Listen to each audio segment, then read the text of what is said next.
got recommendations for near-term network trails that are kind of the low-hanging fruit or low-budget connections. And it's got 3 priority routes that were through the prioritization exercises with the public. And it also has some future recommendations. And I believe that's where Heartland Township comes in. Some of those connections that were probably first identified through the Greenways Plan. Has anyone been around long enough to remember that? Mm-hmm. Okay.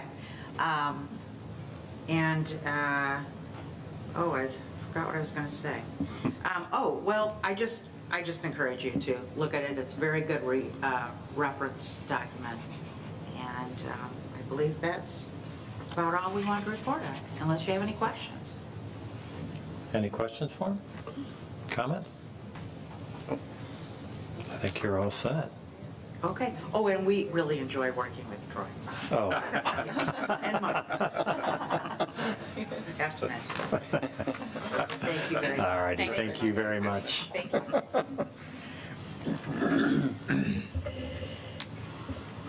Next up is agenda item 8A. This is a site plan PD application number 2021 for the Newberry Place Plan Development. This is a public hearing this evening, so I'll just run through the agenda within the agenda in regards to how we're going to run the public hearing. In a moment, I'll open the public hearing, and then we will turn the meeting over to our planning director, Troy Langer. He'll do a overview of the project, introduction of the project for those that are not familiar with it.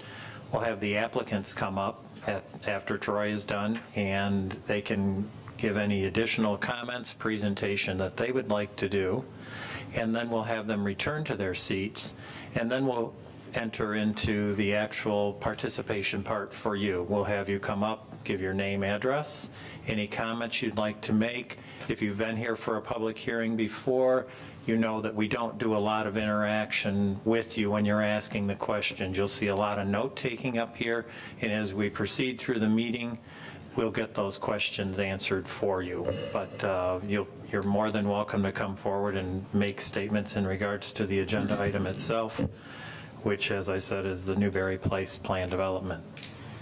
So with that being said, what I'd like to do is open the public hearing at 7:09 p.m. for the applicant David Straub of Mayberry Homes, tax IDs numbers 4708 23400 036, 4708 23400 037, 4708 26200 006, and 4708 26200 007. The applicant proposes an approximate 108.7 acre plan development consisting of single-family, multiple-family, mixed and commercial uses on the north and south side of M59, west of Pleasant Valley and Fenton Roads. The applicant is at the preliminary phase step of the plan development process with the Planning Commission.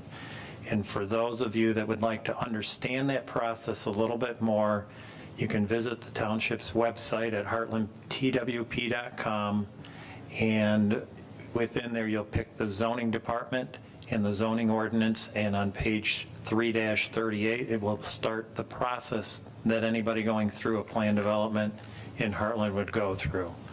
So just passing that along for your benefit. And just for the record, all our public notice requirements for this public hearing have been met. So with that, what I would like to do is turn the meeting over to Troy Langer. Thank you. Let me just start off by looking at the zoning map of Heartland Township. I'll try to zoom in just so we're get a ballpark idea of where this is located. This is US 23 going north and south here, and then this is M59 going east and west, and going east from that intersection all the way out to where Pleasant Valley on the south side of M59 and Fenton Road on the north side of M59 intersect here.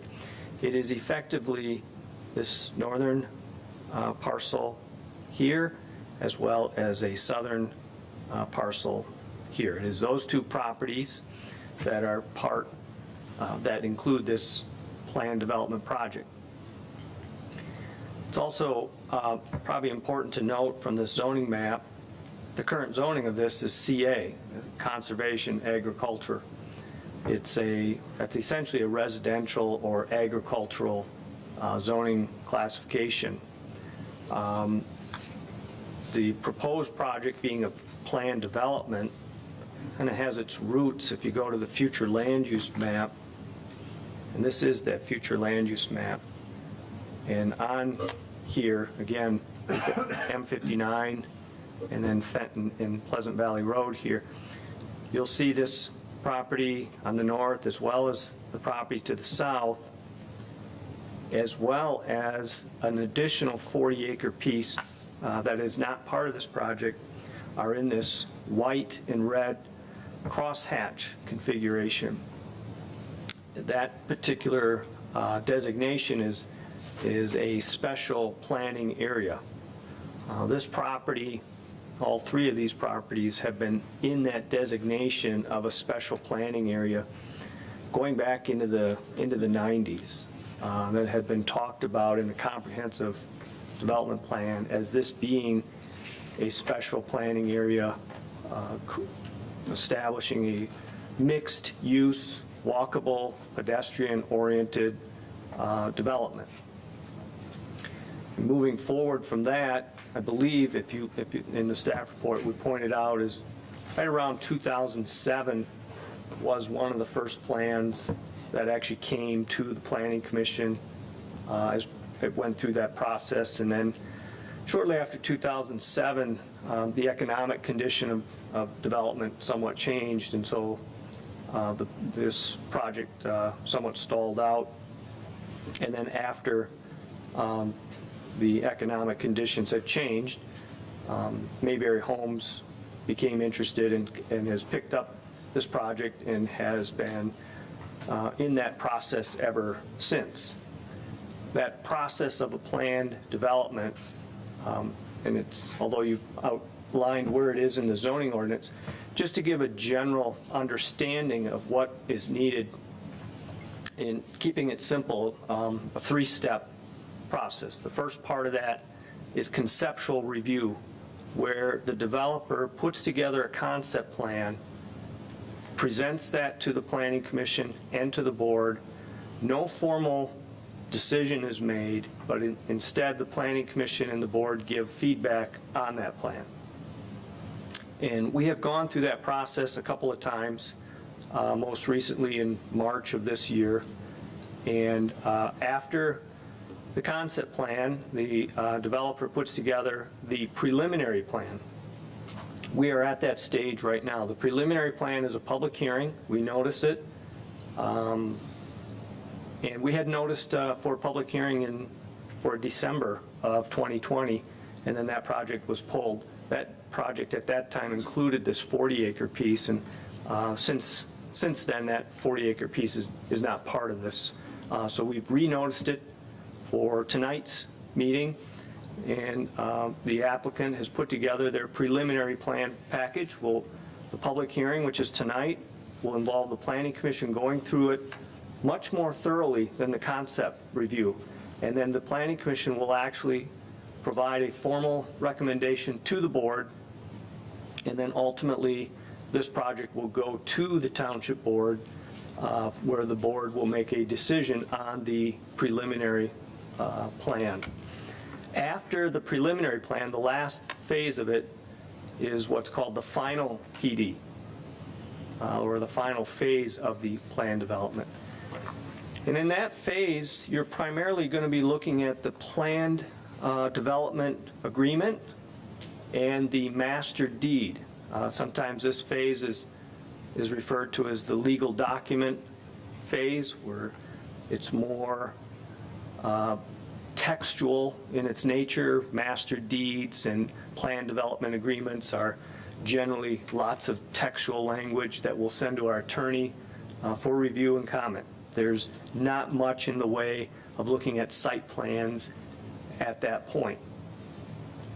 And again, the Planning Commission and the board will make formal decisions on the final PD. Once the board has made its decision on that PD, then that would be the end of the planned development process. That would not be the end of the process this applicant has to go through. This applicant would then have to come back to the Planning Commission for site plan approval for any portion or portions that they want to pursue to build. So those would come back to the Planning Commission with a much more formal site plan, much more detailed, specific landscape, specific lighting, specific architectural plans for the particular building or portion of that development that they want to do. And so that outlines the process. It gives a little bit of the history. This special planning area certainly predates me. These planned development, and there's been numerous of them going back to the early 2000s. What I'd like to do now is kind of get into the actual plan that we have here tonight. This is what is called the regulating plan, and just for this, the plan is tilted. So north would be on the left side and south would be on the right side. In this plan, the developer is proposing to establish a couple of somewhat like zoning districts. And going through these, the first one, I guess the first one I'll point out is the purple. It may not necessarily be in order as it is in your staff report, but just bear with me. The purple, which would be on the northern property, and it abuts, there's some existing residential on Fenton, as well as on the north side of this property. So the purple district is single family only. So there's 19 lots shown here. It is only single family residential. The next district is the blue. That is on the north side as well as the south side, and that is being called single family, but it's not single family only. There's some other residential that can occur. Certainly detached single family house can occur, but in that the plans show for some 4 to 6 quad units. There's some up to 5 units, attached condominium style buildings, duplex motor courts. Those are the type of residential units that could occur. And I think in total on both the north and the south side, there's about 332 units. The next district is this lighter green, which again is on the north side as well as the south side. This is a mixed use district. And in this district, there's commercial as well as up to 66 residential units. And those residential units would primarily be, as they've got it shown or in their PD, there's the 4 or 6-plex condominiums. There could be 3, 5, 10, or up to 14 unit buildings. Or the residential could be above the commercial buildings in this particular district. So that's the mixed use district. And then the last district is the darker green, which again is on the north side as well as the south side, and this would be the commercial only district, where this is just commercial, retail, restaurants, automotive fueling station. That's in the commercial only district. This regulating plan that you have here that I've got up is somewhat conceptual in nature, in that this plan is intended to depict what the maximum, for example, the blue, the single family district, what the maximum number of units could look like. But the developer is asked, the applicant is asking for some flexibility that they may change. The road network may change, may do more of one type of unit or another, but they would never exceed the number of units that they've shown for this district. Or the light green, mixed use, that There's a certain square footage of commercial, and that's what's shown here. And then the applicant would desire to have 66 units in this district, as well as the darker green, the commercial district. There's a certain square footage that's outlined. That would be the maximum, but the buildings might be situated somewhat differently throughout the district. About the only district I would say that seems to be pretty locked in would be the purple, because it's specifically shown here, it's 19 lots. It would be pretty difficult to change that. About the only thing you could change would be to reduce it to a lesser number of single-family lots. But that's an overview of the project. Certainly we get into much more detail through the staff report. It's an overview of the process. It's where we are in the process. It's an overview of the project itself. And certainly if you've got questions, I'll be available to answer any questions I can. Okay, thank you, Troy. Would you guys like to come up? Step 2 here is to allow the applicants an opportunity to make any comments or any presentation or anything that they would like to state at this time. If you'd introduce yourself for everybody. Sure. I'm David Straub with Mayberry Homes. I'm here with Bob Schroeder, owner of Mayberry Homes. We're excited to be here. It's been a long time coming. We've been here in front of the Planning Commission. I think this is our 4th time officially. First time back in 2016 for a similar meeting. 2 times since then for conceptual review, with, as Troy mentioned, the most recent back in March. We've had fits and starts, to be honest, and we are thrilled to be in the position that we are today to move this forward. We're excited to get your feedback this evening.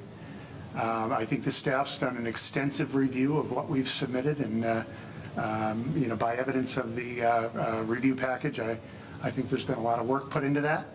I assume that most of you or all of you have had an opportunity to review that, and we're excited to get your feedback and continue to move this forward. Okay.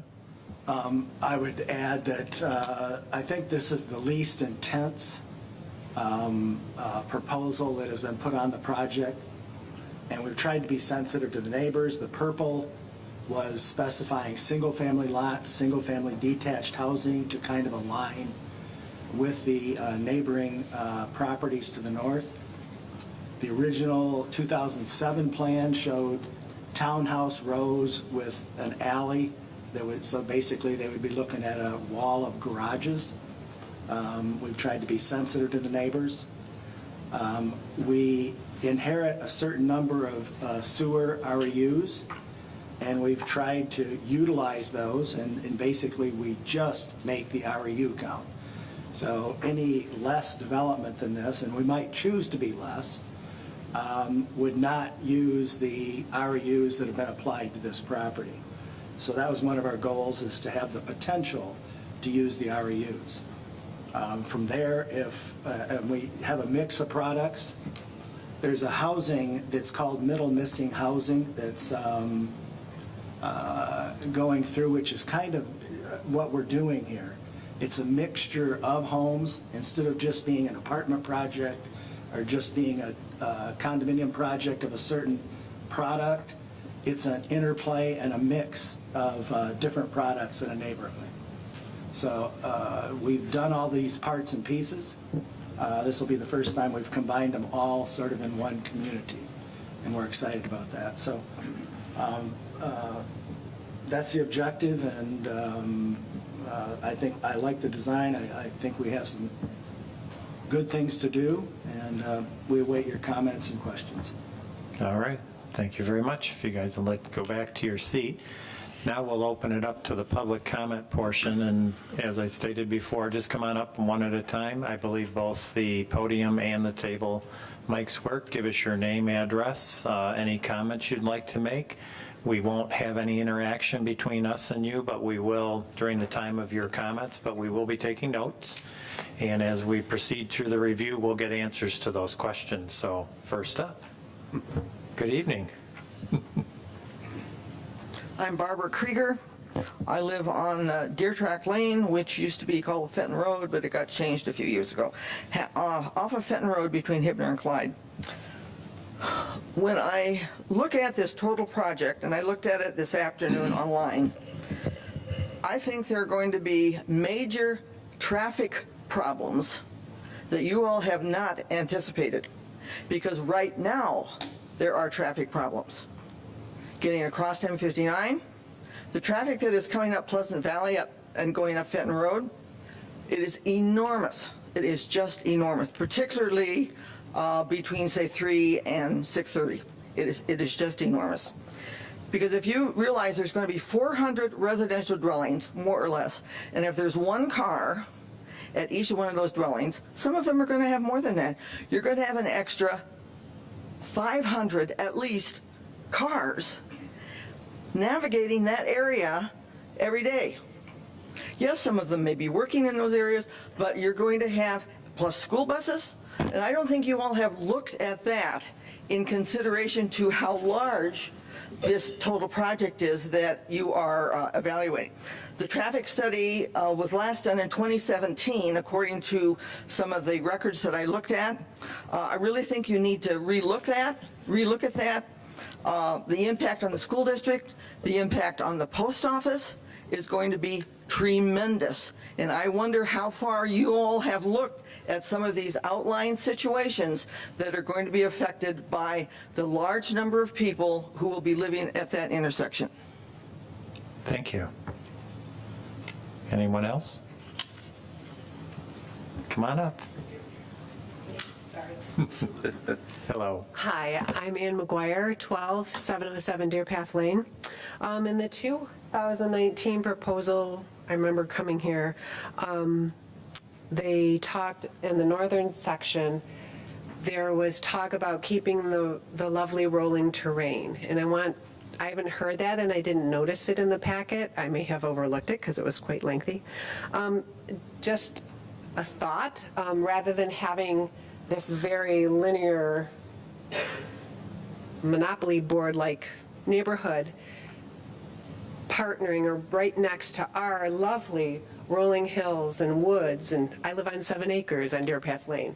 So this is quite a stark difference, and I just want you to consider that. And I noticed, and it was hard for me to tell on the purple section, which I appreciate the single homes along Deer Path Lane, but the setbacks. I'm not sure what the setback is, where the housing starts, and where from the property line, and I'm concerned because some of my neighbors are right next to that property line. So I want you to consider, we talked about trees in the previous plans, and also perhaps a fence or something, some border. So that's about it. Thanks. Thank you very much. Anyone else?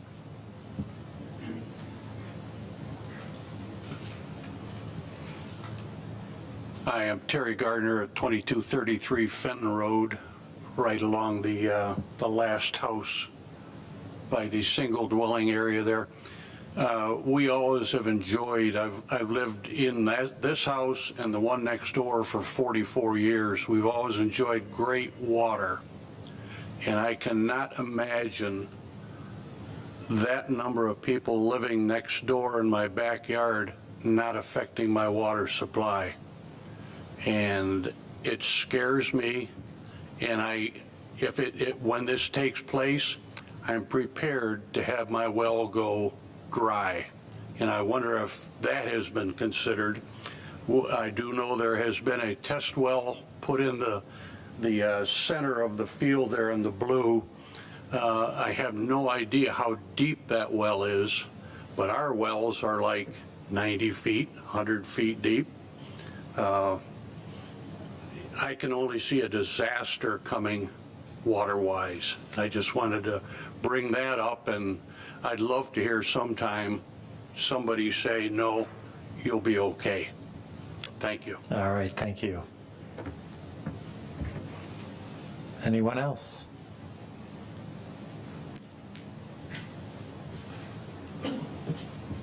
Good evening.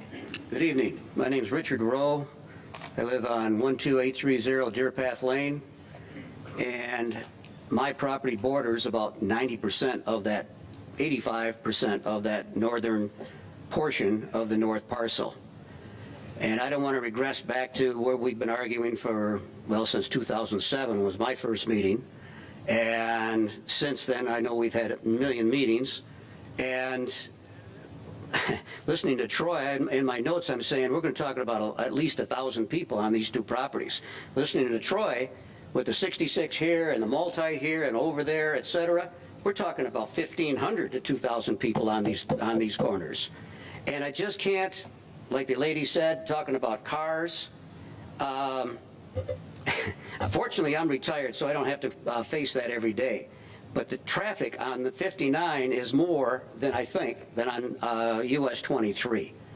And now we're going to be adding 800, 1,000 more cars probably to this development coming east and west. It's just unbelievable. But the traffic volume issues, M59, the new fire station, probably a police station, we'll have to have new schools. You're going to get hired, or you're going to get more taxes. We're going to end up paying more taxes. That's part of the infrastructure that we have to deal with. The crime rate, we'll probably have to have a police station with an actual police department, which right now, of course, is, as you know, the sheriff's department handles it. Which brings me to our neighborhood on Deer Path Lane. And our Deer Path Lane borders that whole northern section, which is about 1,500, I want to say 1,500 feet. I own 1,300 of that feet on that north parcel. There are 9 homes, range from 2 acres to 7 acres, in these 9 homes on Deer Path Lane. There are 5 houses on Deer Path Lane, including mine, that face the northern portion of the property, of the planned development.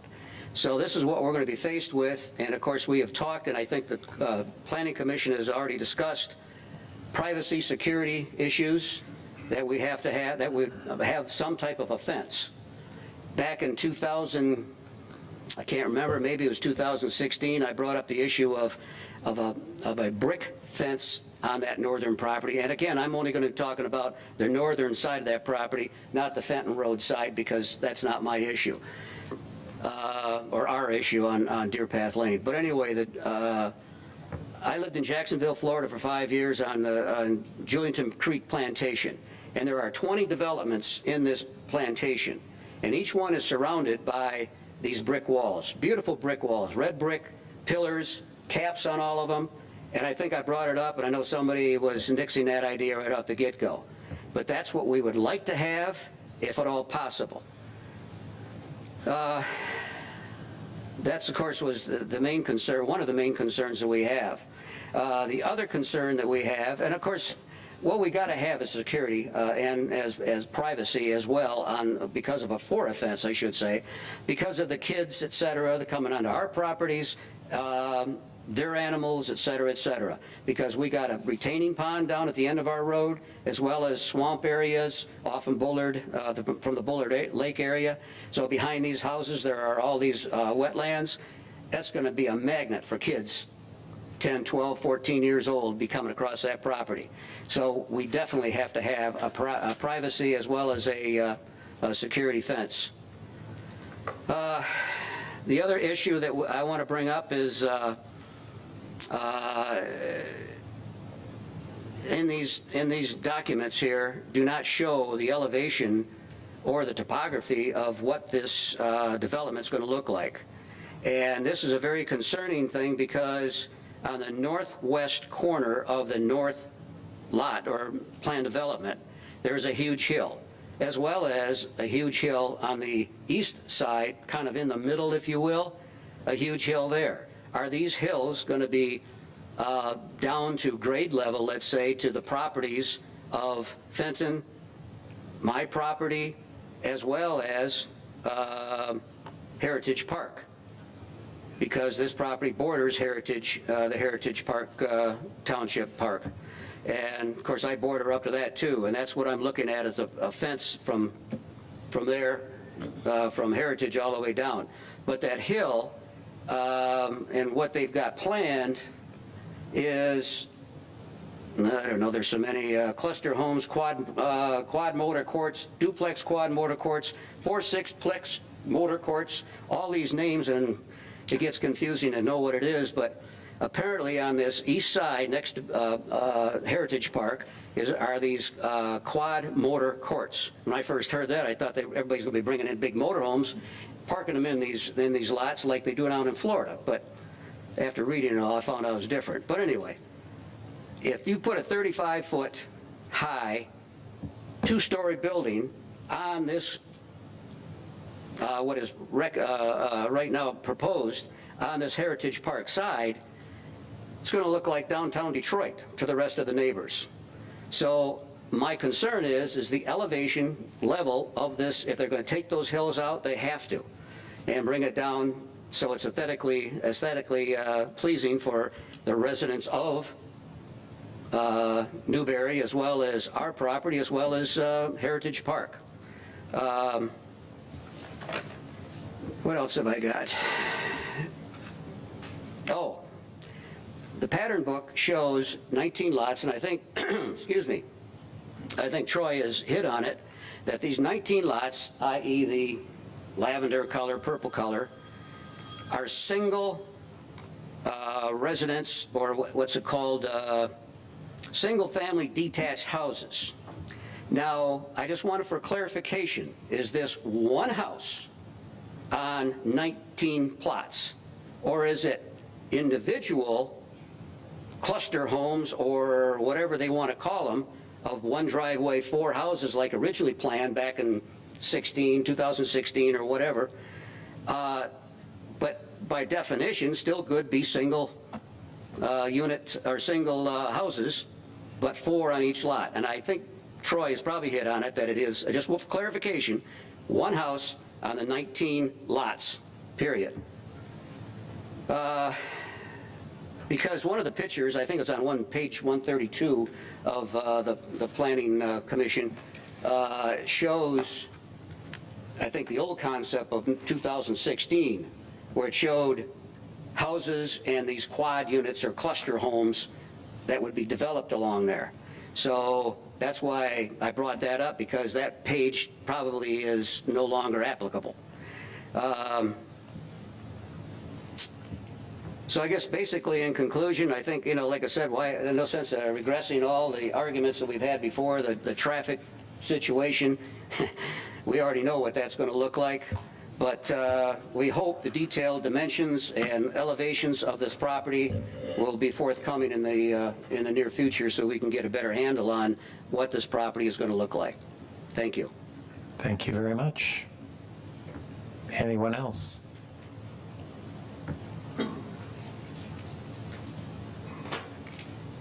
Good evening. Hello. I'm Charles Johnson, 12833 Deer Path Lane. Actually, everything that's been said, I agree with, and don't have much more to add to that, other than I am really concerned about it because my address is directly across from this proposed project here. The issues with traffic are going to be a lot worse, I think, than anybody anticipates. Try putting 400 or 500 cars through Heartland every day, in addition to what we've got already. We have trouble getting through the traffic lights as it is. Secondly, security along Deer Path Lane. Originally they talked about a berm and some trees. Well, that's not going to get it. Kids can run through that all day. And I am concerned about people trespassing. I moved out here 21 years ago to get out of the city. And now you're bringing the city right back. Put it in my front yard. And I'm not happy. Thank you. All right, thank you. Anyone else this evening?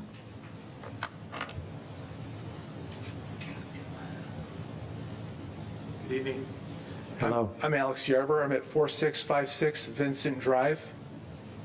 This is my first meeting on this project. My primary concern is, as everyone has indicated before me, is traffic. Vincent Drive is a little bit further north off of Clyde Road. And we have issues all the way between Clyde and N59. Unfortunately, there's been a couple of accidents right at Clyde and Fenton Roads, one fatal a couple of years ago. Dunham Road and Fenton Road sees a lot of accidents, and part of the problem there is that Fenton Road is you're almost on the crest of a hill when you're at the stop sign at Dunham Road waiting to turn left onto Fenton. And I look 3 times before I enter into the roadway just because it's so dangerous, and I've seen so many accidents right there at the intersection. So I just would simply request that, the township consider not just the immediate area around the project, but all up and down Fenton Road in consideration of this project. I appreciate your consideration. Thank you. Come on up. You're next. Hi, my name is Amanda Britton. I live at 13890 Hearthstone Lane. So I don't actually live right next to this. I have a lot of the same concerns as everybody who's spoken. I think the thing that concerns me the most that people have not yet brought up is the commercial, the noise. Where my house is, I'm not very far from M59. I'm also not far from Hickory Ridge, where there are some commercial buildings at. And sound travels. I can hear that noise from those gas stations. I can hear the train all the way down past Milford Road. The noise, if any of those buildings are open 24/7, is going to be horrible for those residents. You have the traffic, which I drive my kids to Round School Monday through Friday, or Monday through Thursday this year. The traffic is horrible. I take Pleasant Valley up, if not on 59. The strain on the schools, the fire department, the police, everything is going to be bad. We're going to be the ones that are paying for it, the ones who live here and pay taxes. We're not Royal Oak or Ann Arbor or Lansing or Canton, any of these places where a development like this might be welcome. We live out here to get away from this kind of stuff. And we need to make sure that we're protected and the things that we want to see in this community, open spaces, wildlife, a sense of community, is protected. Not protecting them and what they want, trying to get the most use out of the money that they can out of what's currently there, or what's the best interest of us that's going to be living here and dealing with that every single day. I know that change has to happen. We have to grow, but we also have to be smart about how we do it. I'm not happy that this is going in, but I know that it's going to. Change has to happen.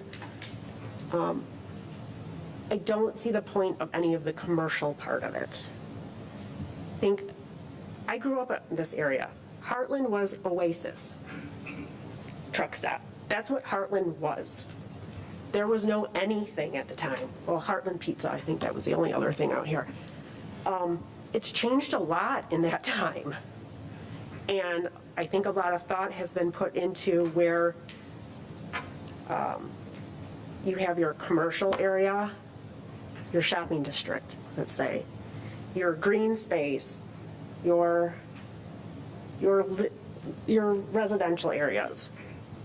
And I think by stretching this down M59 and having that commercial at that area, you're starting to ruin all that work that has gone into what Heartland has become. And all we're going to be is another Waterford driving down M59 to get to that spot where you want to go to, not that spot where you want to stop. And I don't know, I just don't think that's what we in Heartland want. That's it. Thank you. Thank you very much. Anyone else this evening?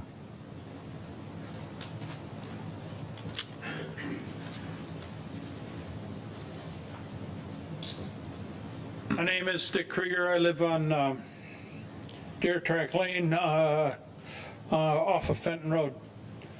This development will completely change the rural culture and environment of the east side of Heartland. And I hope everybody realizes that. It no longer will be a rural community coming from the east. If we look at M59 and this is an accurate depiction of entrances and exits to these properties, that's not going to last. The people who live there are not going to stand for having only one entrance on the north and one entrance on the south. M59 is going to become a 25-mile-an-hour road in this section because of the heavy traffic. As long as everybody understands those kinds of things, we can go ahead and approve this. Or you can take this community and set it back 100 feet from M59 and let them build and wall it off so that M59 traffic continues. It's a major east-west throughway, and the only one that exists north of I-96. So we have some real issues here. This is a change in culture for our community. And that needs to be very carefully evaluated. And there's a number of people on Deer Path that are here tonight. They're going to be directly affected. But as my wife indicated, we're already affected because the traffic on M59 is huge. And I don't know how many more times it's going to take, but there's going to be some fatalities along there. And then finally, MDOT will act, and then M59 will be just another residential road. As long as the Planning Commission and really understands the implication here, that's my concern. Thank you. Thank you very much.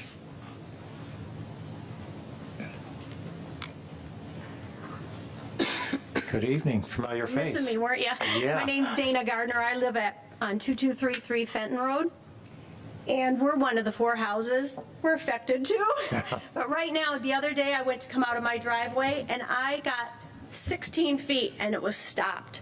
People could not get on 59. It was blocked. So it's like, this is getting crazy and I cannot imagine whatever happened to the survey that MDOT was supposed to do and tell us if this was going to have a light here or not a light here or what.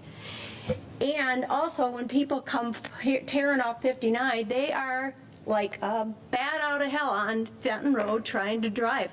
We cannot even cross our road to walk toward the mailbox or go to the neighbors. So it's like, that's crazy. It needs to have some sort of traffic evaluations going on. And yes, I know this is going to happen. I've been a long time born and raised in Heartland when it was a 2-lane road. And yes, I lived on 59 and it wasn't that bad at all. But it's crazy now. You can't get across, you can't drive, the sound is unbelievable. So I would be in favor of no commercial whatsoever. If you're going to have houses, that's one thing, but no commercial. It's not necessary. We have stores within 10 miles from us, wherever you go, and there's 5 gas stations 4 miles, less than 4 miles. So I'm going to say I'm voting for no commercial, and that somebody takes a look at this traffic up here at the road. Thank you. All right, thank you. Anyone else? Last call.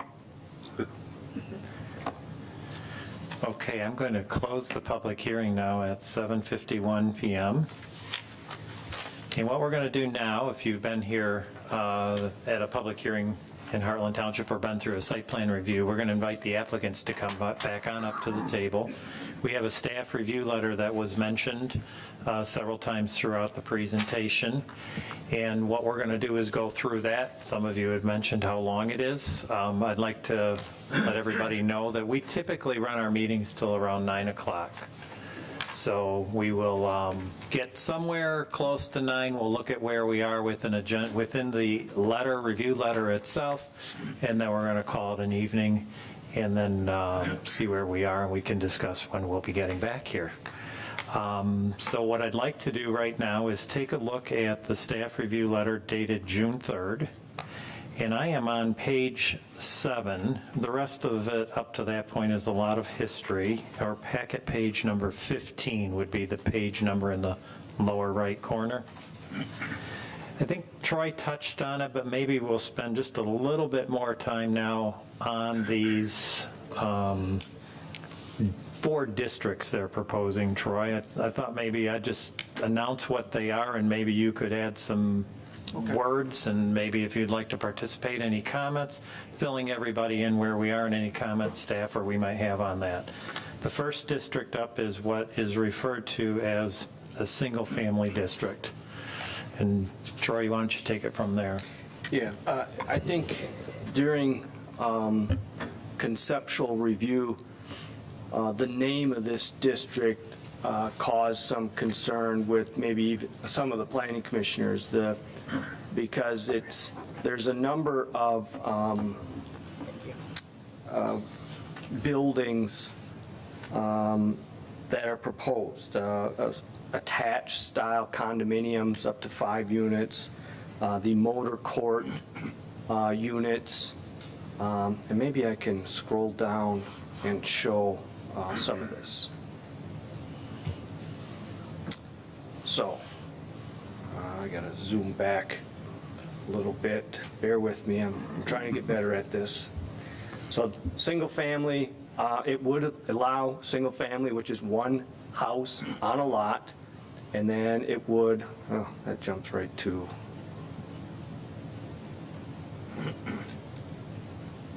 I'm not gonna find it quick.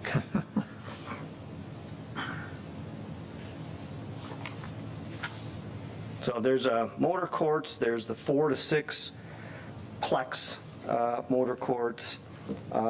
In total, there are 332 units in this district. Let me get to the regulating plan. So this is the blue district we're talking about. There's a total of 417 units in total through this whole thing. That's the max number of dwelling units in this entire development. 332, so by far the majority are in this blue category. And it's just important to note that although there are single-family homes shown here, there are other types of units. If the name is throwing you, just be aware it's not just single family, it's other types of units. So I just wanted to make sure that's clear. It's spelled out in the pattern book, but certainly if anybody has any questions, certainly this would be a good time to go over any of that. Well, I think I understand it fairly well, because I think I've lived this project for the last number of years, but I would like to make sure everybody in the room understands it. Do you have the ability to pull up a packet page number quickly? I'd like to show the public real quickly what you talk of when you say 4 and 6 plex. So we need packet page number 80 and 81.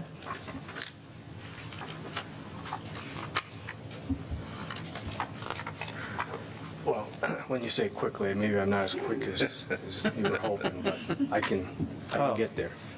So this is the attached 5-unit buildings.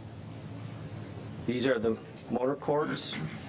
Is this what you were referencing? I think we should show And this is the 4 to 6 motor court plex. those motor. watching just what those words mean, so that they understand. They are single-family homes. I think Mr. Rowe brought up the question of, is this one, on the purple, is it 1 house per lot? These aren't really lots per se, are they? Is that how you would describe these? There's 4 or 6 units. Is that considered a lot at that point? Or is it just 4 to 6 units off of a driveway? In the purple, In blue, yeah, no, not in the purple. I was referencing him, but in this 4 to 6 motorplex, it's basically a shared driveway with 4 or 6 single-family detached units. Correct, and we call it a site condominium, so each unit owns its own lot, so a lot is defined. Yep. But it's versus an alleyway, it comes off so we can front load. We have a project, I think Larry, you've visited that project in East Lansing. Yeah. We've done that, it's been well received. Works well, and I think it looks really, it's cool looking. So it gets us some density without going to an attached product. So that's the 4 to 6. Troy, did you have the duplex one? That right there. Larry, can I interrupt for a moment? Absolutely. Can you identify where the particular units might be? For example, this last one we referred to where on the parcel or on the lot? Well, that's, can I jump in there and just say it's real difficult because this is all conceptual. He's saying that they are proposing that they will put in this district, the blue district, on the north side, 90 single-family residential units of any of these, of the choosing of whatever the market is driving at that point in time. And on the south side, they can have 242 of these. Is that correct, Troy? Yeah, you're exactly right. So although this plan, if I use this plan as an example, maybe those might be in this area on here in the south side. But when when the applicant decides to develop, they may find, well, these 4 to 6 unit plex motor courts aren't going to work here. And he could abandon that altogether and make this just single-family homes here. So he's asking for flexibility. This plan represents what a maximum of 332 units might look like, but he wants to be able to change that. And if he went with more quad units than what he's showing, maybe he didn't do as much single family, then there might be more open space in this blue area than what you're seeing. Getting the concept here, I want to make sure the audience understands that And too. I think it was for their benefit also that it is conceptual, that these are just ideas, it's a concept, that the areas haven't been specifically earmarked yet for which will go in what spot. Yeah, and they may never build the duplex motor court home. They may choose at the time that they're developing and what the market is asking for to build anything that is listed as a possibility in this district, so in the blue. They can build any of them, but they cannot build more than 90 of them on the north of any choosing, or 242 on the south of their choosing. So there's a maximum cap on the number of units there can be, but not a minimum cap that there have to be any of these or any specific one. They could build it all the same if they can get their numbers and they're happy with it. For example, if the duplex and the 4 to 6 plex are not marketable at the time that they're doing this, and single family homes are selling like hotcakes, they could make the choice to make it all single family homes. Now the issue will become that they may not be able to get their 90 or their 242 units. And that's a financial decision that they would have to make. But they cannot build more than 242 on the south or 90 on the north in the blue. And for the benefit of the developer and people, I'm not going to defend them. I'm not picking sides, but think about it. The size of this project is going to take years and years and years to build. No one in 2021 knew what 2021 was going to be, even when we were here in 2016. And the last thing this township needs is a half-built abandoned project, because the plan said you could only do X. So the development of this program was to give flexibility with a maximum density, keeping specific home styles within specific areas of the plan to offer the plan the greatest amount of success, which in turn is successful for Heartland at that point because you have a vibrant project. So not pitching it, just telling you how this evolved over now my 16 years of working on this thing. So everybody got the concept of what's going on there? Yes. Okay, great. Questions on it, comments? You already had your time. Was that one of the options as well? That is, Yep. that is an option in the blue. Yep, you're good, okay. Yep, we'll only show you what can happen in the blue. We're talking about the blue right now. Troy, anything else you want to add about the blue? No. Anything from you guys on the blue? No? All right, so the next district is going to be what is called the single-family detached only residential district. Troy? Well, this one is probably the most locked in. This is the purple. Maybe my palette of colors isn't proper. It was maybe referred to as lavender.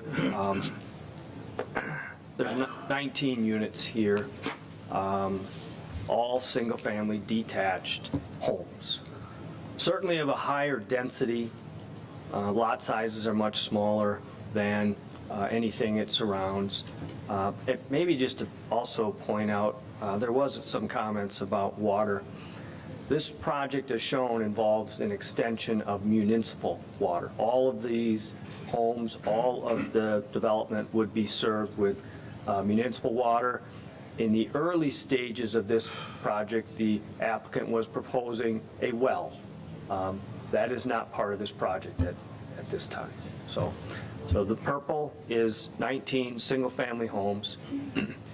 I might not have the dates right, but this might go to 2016, maybe it was shortly thereafter when other stuff was proposed here, and at the meeting, the question came up, could you make these single-family homes? And the applicant has done that. So that was at the request of residents from a meeting, so. Okay, any questions on the single-family only? Alrighty, let's take a look on page 8, mixed-use district. I think, Troy, you had some discussions we needed to have on this district. Yeah, so the purple is probably the easiest and simplest. The mixed-use district is the one that caused the most questions, concerns with staff. There's a combination of things going on, and the mixed use, again, is this light green that is commercial. There is 85,000 square feet of commercial and 66 units of residential, and it could be a mix of residential. We're no longer in single-family type category. These could be condos.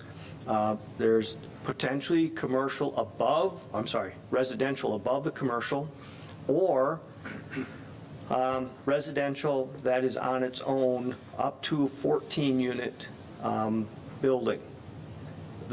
This plan does not depict how that might look, although the blue depicts what 332 units might look like, and this plan might depict, the mixed use might depict what the 85,000 square feet of commercial looks like.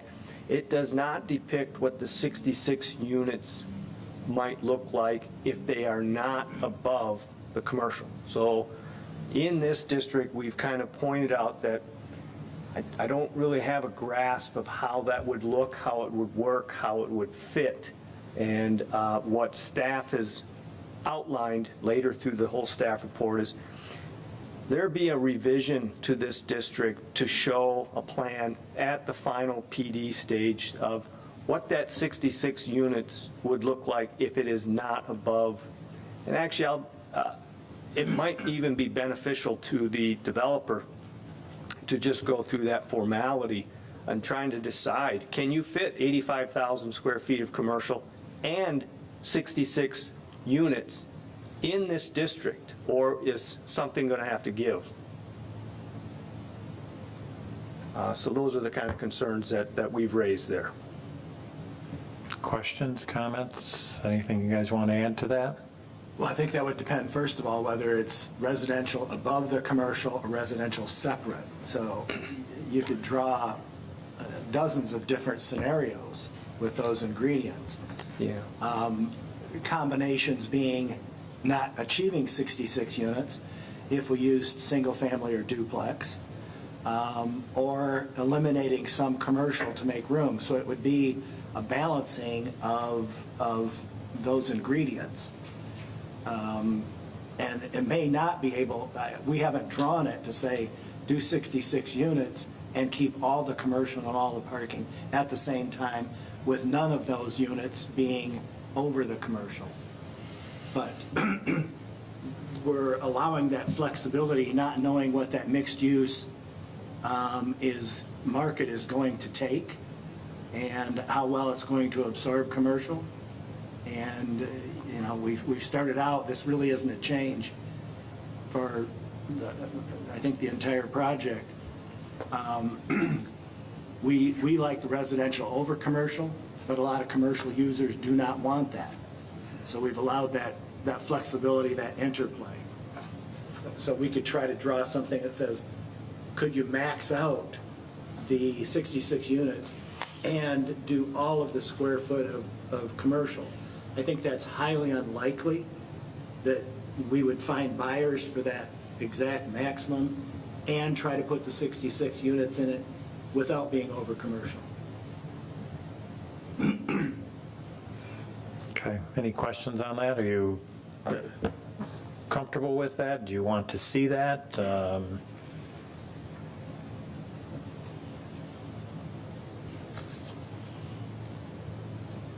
So if I understand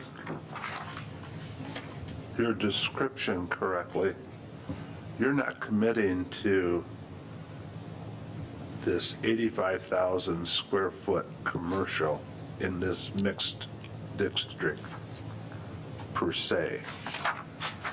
You want the flexibility to undo the commercial and make that residential if that's what the marketplace is driving you to. That's correct. Yeah, I think that would be my interpretation of what they have been saying, that there is a possibility that there would be less than 85,000 square feet of commercial if it can't be sold or leased. Correct. The other comment, did you have a chance to look? I wanted to give a reference to people on how much 85,000 square feet is. If not, I'll stake Troy's reputation on this statement, which is pretty high. I believe Krieger is, I think it's 45,000 square feet. I believe it is. So if you take Krieger and double it, you've all been in Krieger, we've all been in there. That is the amount of commercial we're talking down there. So when you talk 85,000 square feet, while it sounds like a big number, Myers is over 200,000 square feet, just the store itself. So trying to put it in perspective for everybody what 85,000 square feet is, I'm pretty confident that Krieger is around 45,000 square feet. So if I can, if we believe Google, excuse me, it says that they're 104,000 square feet. Krieger? Oh. Well, I don't know If it's a full Krieger, that would be more my. Yeah, we have a very small Krieger, but maybe the whole center is. Yeah. But I think that's the whole, it's in a multi-tenant building. It's one of the major anchors. so if Krieger, well, we'll go with that number. You probably like that number. The Livingston Daily says the store is now more than 104,000 square feet. Okay, well, if it's 104,000 square feet, now you can compare it to 85,000 square feet. The amount of commercial is less than the size of Krieger. Trying to just put some perspective on when we talk about no commercial, my thought of what their success with this could potentially be is all your neighborhood service commercial. It's going to be a hair shop, an ice cream store, a dry cleaner. That's what you're going to see. It's going to be the convenience items for the people that live within a few miles of the place. If you live on the west side of Heartland, you will not be driving to Pleasant Valley because you probably already have something down here, would be a guess. They're just, from my experience in doing this for as many years as I have, you need mass, you need synergy in the retail world to pull in major tenants. You need the interchange. You're never going to get that down there. There isn't enough land, there isn't enough space. And that's why we wanted the option and the interplay of the commercial and residential in a mixed use, and then let the market determine what that is. I would say that the possibility of it being the maximum 66 units of residential and the maximum square foot of commercial is highly unlikely. Okay, that's just my opinion. But we had to set a maximum for both, and that's how we laid it out and did it. Okay. Troy, did you have anything else to point out, or is there any other questions or comments on the mixed use? No, just to, again, reiterate, it might be nice to see maybe a flip-flop of this. This is showing the 85,000 square feet of commercial. It might be nice to see what the 66 units, where none of it is above the commercial, and how that lays out, so you can gauge what that might look like. Do you wish to see that? Yeah. Sure. I think that would be a good idea. Okay. Any other questions on mixed use? Alrighty, then I am flipping over to page 9, commercial district. Troy. So the commercial district is the dark green. And on the north side, there is approximately 4,800 square foot of commercial building that could be put on the north side, and about 44,000 square feet of commercial on the south side. And this plan, this regulating plan, depicts what that might look like. There are shown on here, and maybe I'm getting a little bit ahead of myself, but what they're showing on here, again, it may not happen, but they are depicting a gas station on the north side, automotive fueling station, as well as an automotive fueling station on the south side, and then some other commercial that is not known at this point. So.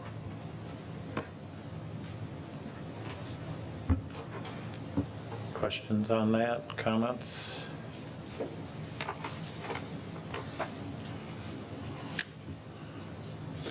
Okay. We're going to be, later in the game, capable of talking more in depth about the commercial area. Oh, we are. Well, we're going to go So, through the letter, and yeah. then we're going to do the pattern book. Okay, so I'll save my questions for then. Okay. Other general comments? Troy, you've got something along on the regulating plan, the bike path and the 5-foot sidewalk labeling is not correct? Yeah, so, the township policy is to have an 8-foot wide bike safety path on the north side, and they have that shown. On the south side, really, I don't know if this is an error, but really a 5-foot concrete sidewalk is what's generally required. They're showing an 8-foot pathway here, and I just want to point that out, that typically the township plan is to have a 8-foot bicycle pathway on the north side, M59, and a 5-foot sidewalk on the south side. Just want to point it out and make sure, is that what planning commission wants to see, or do they want to see the typical 8 foot on the north side, 5 foot on the south side? I would say why change if it's, do you mind, 5 foot on the south, 8 foot on the north? Correct. Yeah. Okay, just change the regulating plan, and I think they're saying that you need to add a key color for that. Sure.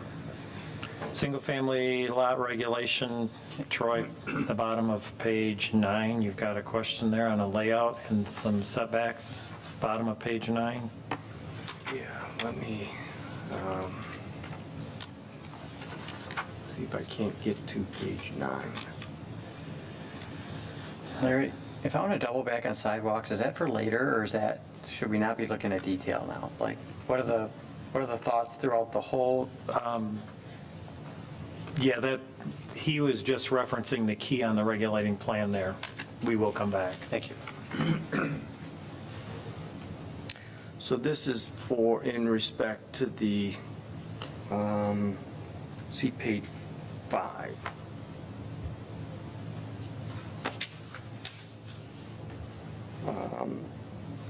The plan should show the lot boundaries, building footprint, and setbacks similar to drawings in the pattern book and for others. This is showing, this is single-family attached, but there is nothing really showing it for the town, the 5-unit.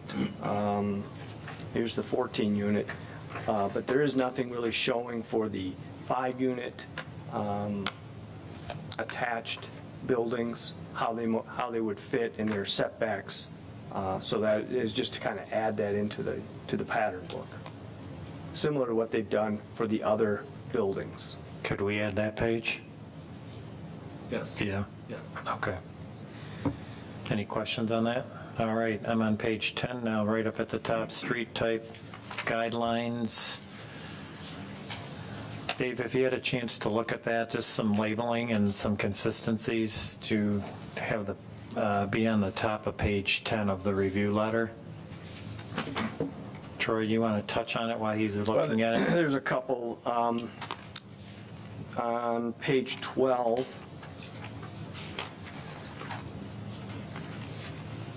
bear with me here. So the 66-foot entrance street right-of-way is listed on the legend, but is not shown on the plan.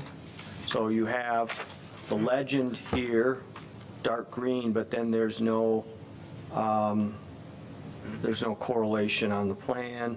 The 110-foot boulevard right-of-way should be added on the legend. The 100-foot boulevard right-of-way should be added on the legend with I guess a color that would depict that. And again, the 5-foot concrete sidewalk on the south side here. They're showing the 8-foot bituminous bike/safety path on both the north and south side.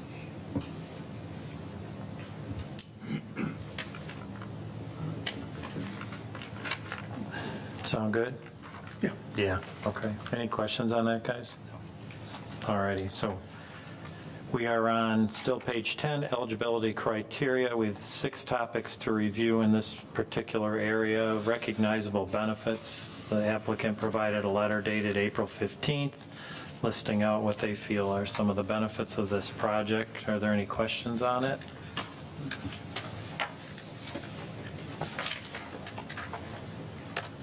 I don't believe so.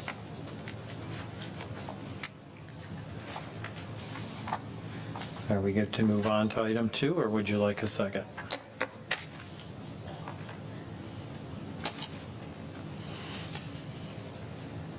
Okay. Item 2, minimum size. PDs require a minimum of 20 acres. Of course, we have approximately 108.7, so we're good there. Use of public services, traffic generation. I think 98% of the people that came forward brought up traffic. So maybe we could touch on where we are with traffic. Maybe you guys could give us an update where we are on with traffic. we'll probably get a lot of check marks here on this one. Troy, anything you'd like to add on traffic? So they have provided a couple of letters. One is a letter from the Michigan Department of Transportation dated February 14th, 2017. And then they have provided a letter from the Livingston County Road Commission dated February 15th, 2017. And certainly, we are asking for, updated information on that. Those plans from at that time have changed. This is in reference to the 2016 plans that were before the Planning Commission. There have been several changes to this. We added the 40-acre piece to the west. It's now that 40-acre piece is gone. So that 40-acre piece was primarily apartments, and so some of that has kind of moved into this development. So there's certainly some questions at staff. Again, I'm not a traffic engineer, but there's some questions about, does that 2017 letter hold up to this plan that we're looking at? Any comments you guys can add on traffic? Is there any update or anything? I would say on the traffic, there will be a light at the intersection, and there's a right in or right out only coming out of the project, so we're not crossing to make a left turn, and we're turning right, and then there's going to be what I call a Michigan left, which is a turning lane that allows you to turn back left after you've left the project. So the letter goes through, maybe just to kind of point out, there are some changes. Well, first they point out, and some of the residents have also pointed this out, that intersection of Fenton, Pleasant Valley, and M59 is currently failing. It's operating at a E or F level of service, and that is failing. So the Michigan Department of Transportation has, as I understand it, improvements slated for that intersection that would include signalization. The developer, the applicant, has gotten kind of caught in saying they want to move ahead with the project, and MDOT has said, well, you can't get that project until you put in some of the signalization. The applicant has said to MDOT, well, it's already on your list, why don't you guys do that? And MDOT has said, well, that won't be for many, many, many years. So he's been wrestling with MDOT, and I use that word loosely. It's a process you have to go through with MDOT, but that's certainly one of the things that is on the list. The developers looking at having to make some of those improvements, and I think there's actually two signals that are in this letter that are talked about. There are some, the access points on M59 are right in, right out only, and it's all designed to turn right to go in, coming out of it you turn right, and then you kind of have to go through the intersection, kind of do a U-turn and kind of come back. So that's the general process that they're looking at. I just don't know if that 2017 letter is valid for this project has kind of changed since then, and I don't know where that stands. We can provide documentation from our traffic engineer that would talk to that. Since 2016, as you know, as you stated earlier, we had interest in the 40-acre parcel that's just west of this current development. At that time, we had revisited with MDOT an alternate entrance off of M59, which kind of threw a bit of a wrench in the works. But when we diverted back to the 108 acres that was originally proposed back in 2016, that MDOT letter remained intact. Again, we'll revisit that with our traffic engineer, have them provide a memorandum that, and communicate with the road department and with MDOT to ensure that the letters that were presented back in 2017 are still accurate. And working with MDOT is not a fast process. We've waited a year and a half to get an answer. The answer we got was they would put in the first light and we would go from there. In 2017, whenever I met with them, they said if it was them funding it, before we had a breakthrough kind of in communication with MDOT, that we would be waiting 4 or 5 years. Well, that's 4 or 5 years ago, but because they know that has to be improved. But MDOT did agree to put in the light at Fenton Road at their expense. And then there would be a threshold that we would work on when we hit that threshold of traffic of hopefully they will continue paying, but if not, that might be a burden on us to make that improvement to go above that threshold of traffic. I think right now, MDOT is asking feedback of the township to close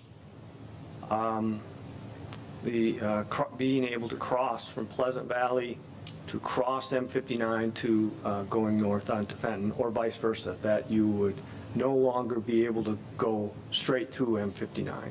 I don't know if that'll be temporary, but I think that question is being asked to the township board for their input. Of course, please remember that the township board is can only advise or recommend, and MDOT is free to pursue whatever they want, regardless of what the township recommends there. And I would add, that is irrelevant to this project.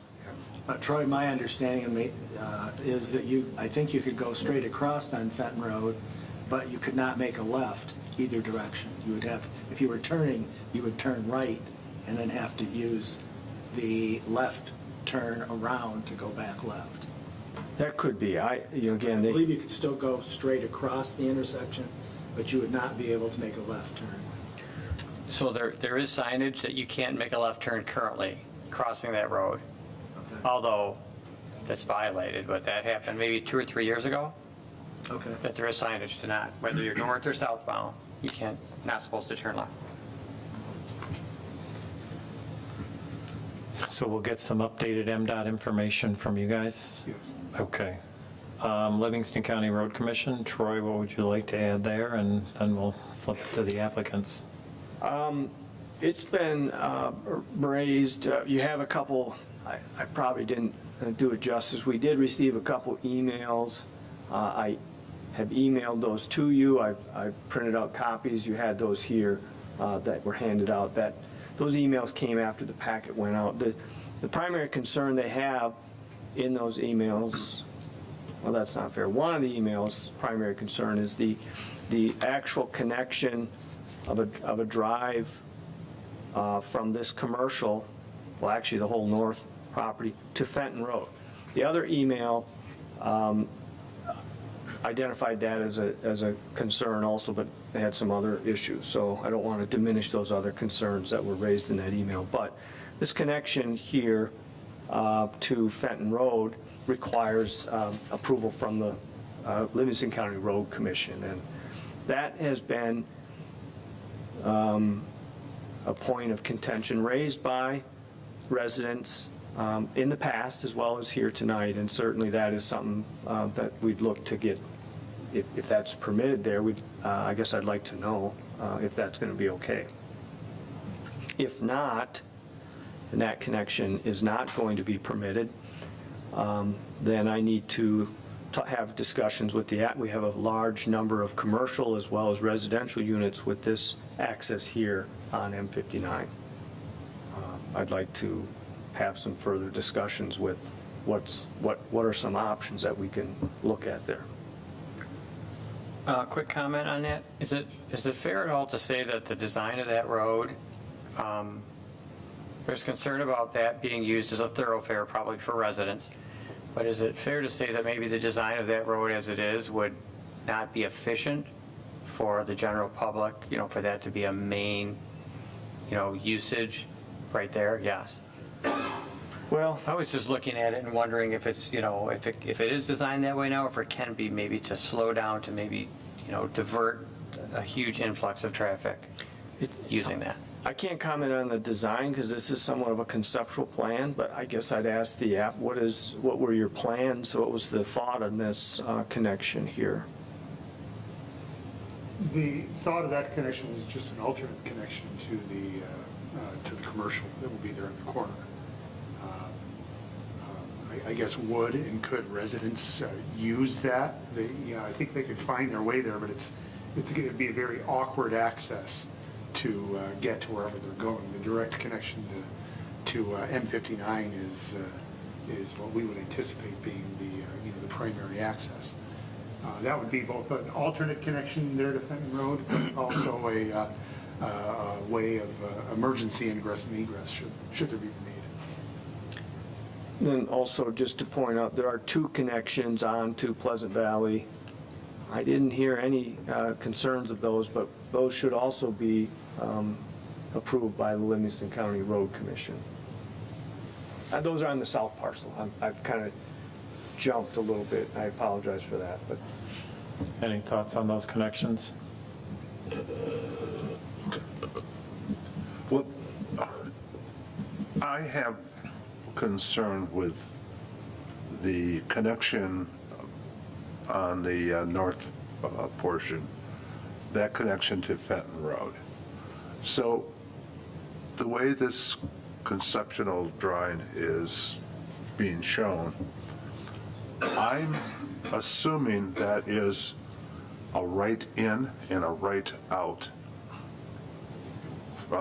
From the emails we've received and in some of the general comments from the public, there is a concern that a northbound vehicle would like to go in to this commercial area, that they would log or jam that intersection as that northbound vehicle was waiting to make a left-hand turn and find a convenient time that there's a break in traffic. So that would back up both the M59, Fenton Road, Pleasant Valley Road intersection as this vehicle was waiting its opportunity to make a left-hand turn. So, as I stated in the beginning, I think conceptually you're showing that that's a right in. If a vehicle is traveling southbound on Fenton Road, he would make a right to go into this commercial property, and he could only exit by turning right and going out towards M59. Is that a correct assumption? That is not my understanding. David, unless the Road Commission has said something like that. The problem with that would be then that northbound traffic would have to turn around and come back, which means they would probably be turning around in driveways or in the subdivision street to have to turn around, because there is no Michigan left. There's no divided road there to do a loop turn. So the Road Commission would look at the speed, the amount of traffic, and the stacking that would occur and the visibility. If the first option would be there would be a bypass lane, so if someone were turning left, then the road would widen so that a car could go around that turning left. But we would work with the Road Commission on that, of how they're handling that.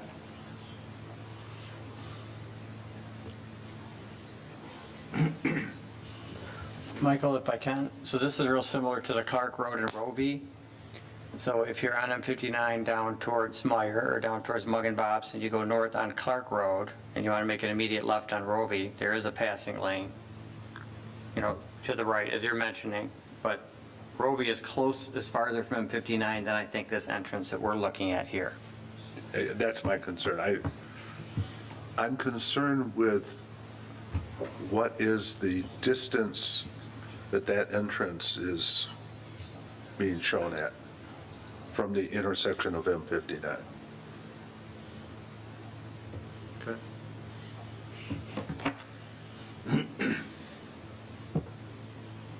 Do you have a problem with the entrance itself or the location of it? Well, actually, I have a problem with that entrance being there. Okay. I would much prefer that access to that commercial property be only available off of M59, not off of Fenton Road. Yeah, having worked with MDOT will never give them a driveway cut. It'll never happen. Well, then, can I propose that commercial parcel be moved westward? Why does it have to be on that corner particularly? So could it move down somewhere into the lighter green area? My concern is, I feel much like the audience has stated, that is a very busy intersection, and I think if we allow that entrance off of Fenton Road, we are truly doing an injustice. And more so if at the speed that MDOT works, yes, somewhere in the near future, they're proposing to put a stoplight at that particular intersection, but I don't think that will do fair justice until they put additional stoplights at those turnarounds. I think that intersection should look more like Hickory Ridge Road in M59, where if you want to make a left turnaround to access going the other way, they have stoplights there because Hickory Ridge and M59 is also a very busy intersection. So I go back to my question. Could that particular commercial parcel be moved westward so that we weren't impacting that corner directly? Whatever goes on that corner would have difficult access as a commercial without that drive. And the dark green is owned now by a separate group, so it would be a question first of trading land or working something out with that. But whatever you put there, whatever ends up in the corner then is going to have the same situation, that it's going to be difficult to access without that additional access. So on the traffic, I defer to the traffic engineers in the county. That's not my expertise from that point. I hear what you're saying, I hear the concern. Well, I disagree with your comment. I mean, if based upon what you're describing this commercial area to be like, the commercial area is presenting itself to be like a beauty salon, a barber shop, a real estate office. So if that type of commercial existed in that corner, I don't think there would be a need to have access off of Fenton Road. I think the people coming to those type of commercial establishments could more than be satisfied by entering that type of area, commercial area, off of your boulevard. You'd be driving, if you switched, you'd be driving through the gas station and through that to get to this lighter use. use, so. it'd still make it more difficult. So I know we're not going to resolve this concern at tonight's meeting, but I do look forward to an update from Livingston County Road Commission and MDOT to see what their thoughts and opinions are, 4 years later. Okay. Sue, do you have any comments you'd like to add to that? No, I feel we need 2 access points just for the number of, uses and all that on that side. I'm sad to hear that MDOT isn't allowing that. I don't like it off of Fenton Road either. But I just can't fathom that whole property as it's developed, living off of one entrance too. I don't think that's good planning as we've heard in the past. Mm-hmm. I sure wish we could see 2 off of M59. Ideally, we want 2 access just for safety. We do. Yes. That's what we've learned. We do. So. That's all I got. Okay. I'm willing to work, do some thinking on that. But working with MDOT, that is just really, really difficult. Yeah. I think we, And the county, and they're easier to work with, but still, we're dealing with all their engineering criteria. But whatever the best solution is, okay. I'm for if we can get it done. All right. Tom, did you want to add anything? Sure, yeah, to I'll the- try to kind of summarize. So with Mike's point, I think is a very good one. The residents in the community are very good in regards to that traffic stacking, because I think of what it's like over at Clark Road and Rowe. When it's really busy, it's extremely difficult. So I think it would be nice to have that entrance there, so I agree with what Sue is saying, that it seems like it's almost like at a dead end, if that wasn't there, so it would be hard to not have it, but it is in a real difficult location. I guess an option might be, would you consider moving the boulevard that services the north side to the east to make that not such a far travel, dead-ended distance, I guess I'll say, to make that more convenient for whatever ends up over there. Again, the other option is 2 entrances. It would be really great to see 2 on M59, but if not, maybe that's a consideration I to. believe from MDOT, the 2 would be too close together. I could look at moving the single access point if MDOT isn't locked into that for some reason. They're generally locked into how far it needs to be from this intersection here. Yes. This access you're talking about on the north side is oftentimes predicated on site distance and other access points. So moving this closer to the intersection,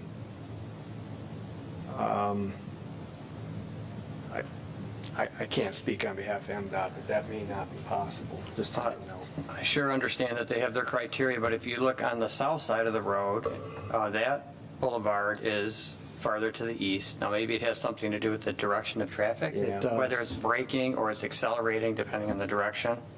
It just might be an option to consider, and it's a shame it takes so long to get answers. But Summer, would you like to add anything? No, they brought up very good points, and being a frequent traveler on Fenton Road, I can see where that drive would, I think, hinder more than benefit. Okay. All right, so we'll see what you can do with that. Okay. So I am still on page 11, middle of the page here. We're on public safety. You're showing a designation for a fire station on the property for those. Troy, can you put your pointer over it? Yeah, it's right in this area. So this goes back to maybe the 2007 plan, the fire department had expressed this portion of the township could potentially in the future need a fire station to serve the residents out here. And as one of the benefits of this project is the developer is allocating this land. They're not building the fire station, but they're allocating the land for that fire station here, and that's right here. Okay. Next up, stormwater and drainage systems. Not a lot there at this point in the game. Anything you want to add, Troy? No, I'll defer on that. You'll defer on that one. Looks like you might have to talk to Eagle possibly about some wetlands, or do you not, or do you, in regards to any of the wetlands on the south side? Yeah, there are regulated wetlands on the south side, so Eagle would have to be involved in the site plan design. Yeah. Water, sewer, Troy? Well, I touched on the water. The sewer is already available. It's kind of a huge factor in why we're looking at a development like this. This property has a significant investment in sewer already. So the underlying assumption of maybe they could do something less dense or something of a lesser amount, there's been a significant dollar amount contributed towards sewer on this property. Right now, and I'm really not the person to comment too much on this, but right now there are plans for the extension of water down M59 that would serve this property. This plan that you see is based off municipal water serving this entire development. Again, those are significant dollars, and that water is intended to not only serve this project, but there's some other projects just west of this that require municipal water. Okay. Comments on that? Yep, true.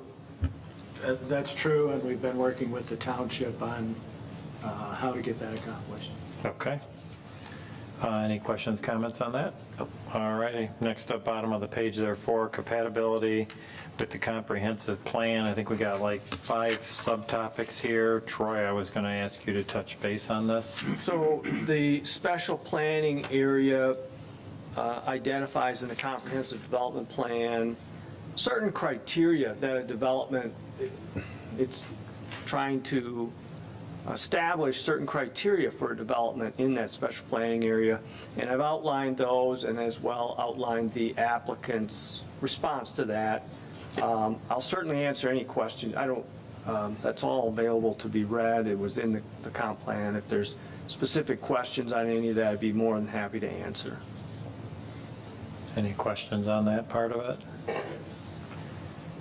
No, I think I'll move to page 13 up at the top, item 5, unified control. So you've got that. Unified control of the property. Yes. Yep. Yes. 6, fiscal impacts. I think we kind of basically touched on it in the April 15th letter, as you're stating there.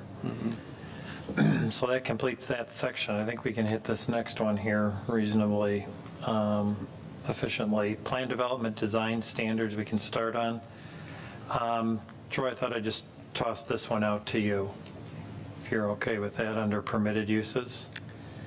Yeah, so I guess just backing up, the whole premise of a plan development is it's a unique zoning tool that municipalities have that they can waive the zoning regulations, even the zoning district standards for a development. You know, there's a trade-off a municipality has. Is we'll waive those standards if you show us a development that is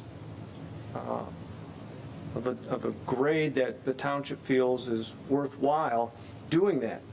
One of the discussions here is listing of the uses that are permitted here. And in particular in the commercial district, the applicant is trying to use the zoning ordinance and say, well, whatever the commercial zoning allows, I want that to be permitted in my mixed use and commercial district. The question I guess we're getting to on that is the, if I can find it here, the actual GC zoning district. Ah, here it is. I apologize, I have too many things up and try to find it quickly. So this is the general commercial, and as with most zoning districts, not only in Heartland, but just about every municipality that has zoning, they divide the uses as to uses that are permitted by right, and then uses that are permitted by special use permit or by special land use permit. And so that when the applicant says we will allow whatever's permitted in the GC district, the question becomes, a number of these over here in the special land use require a special use permit. That means we have to do noticing. We notify all property owners within 300 feet. We hold a public hearing.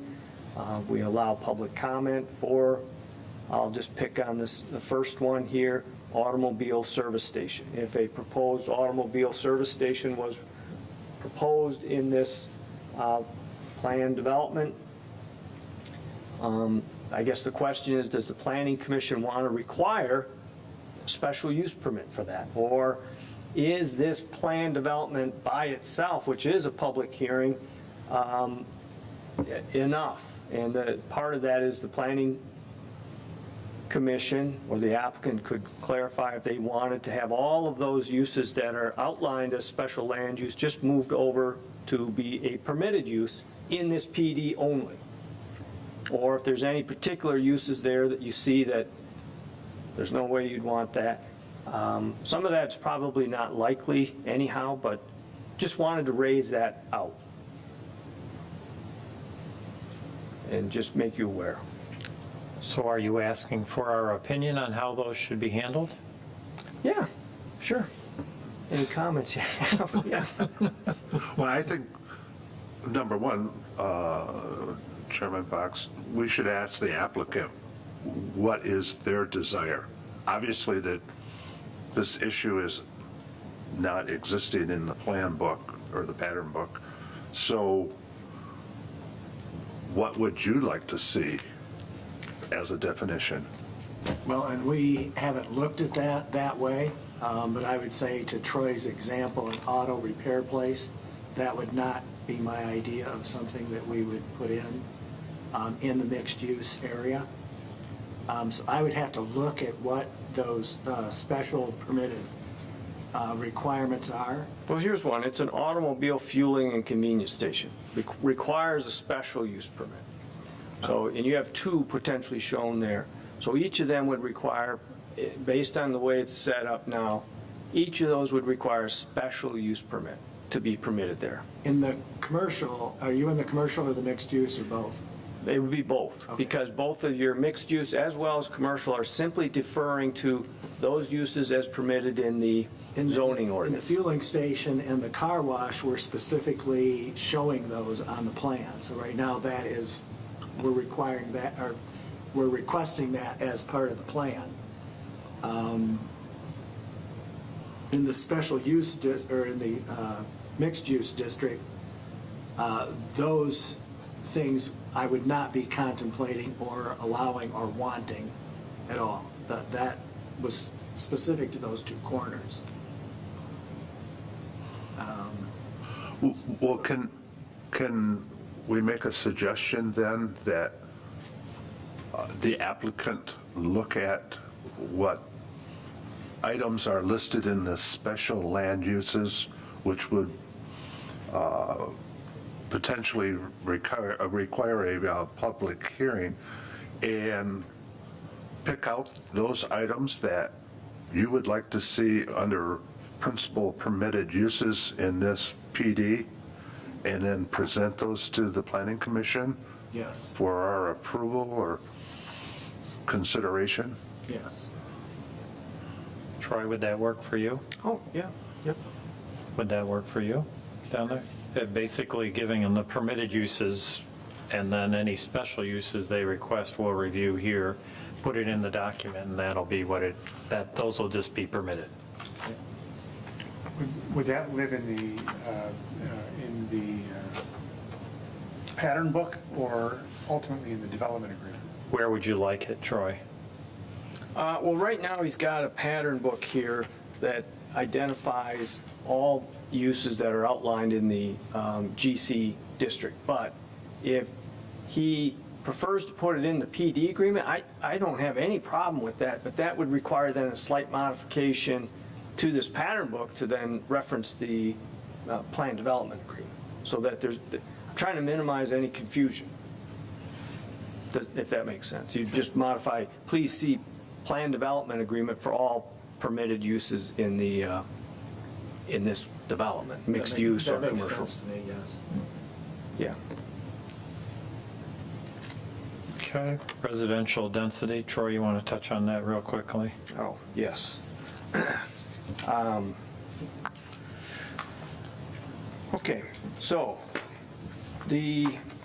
how you determine what the density is for this is you look at the future land use map designation, and then you look at the comprehensive plan standards for what is the density for that future land use map designation. The special planning area identifies residential up to 3 to 4 dwelling units per acre. And being that it's 108.7 acres, they are proposing 417 units, which equates to about 3.84 dwelling units. That's within that 3 to 4 that's outlined in the comprehensive development plan.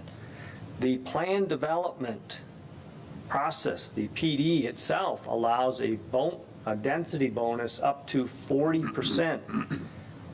40% would be an additional 174 units, bringing it up to a maximum of 609 units.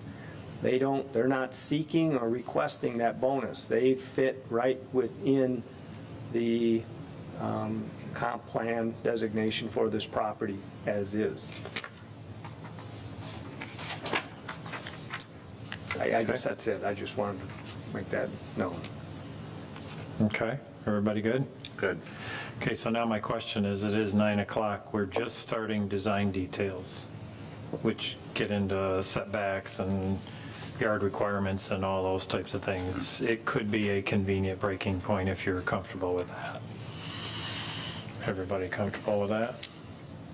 Yes. Yeah? Good with that?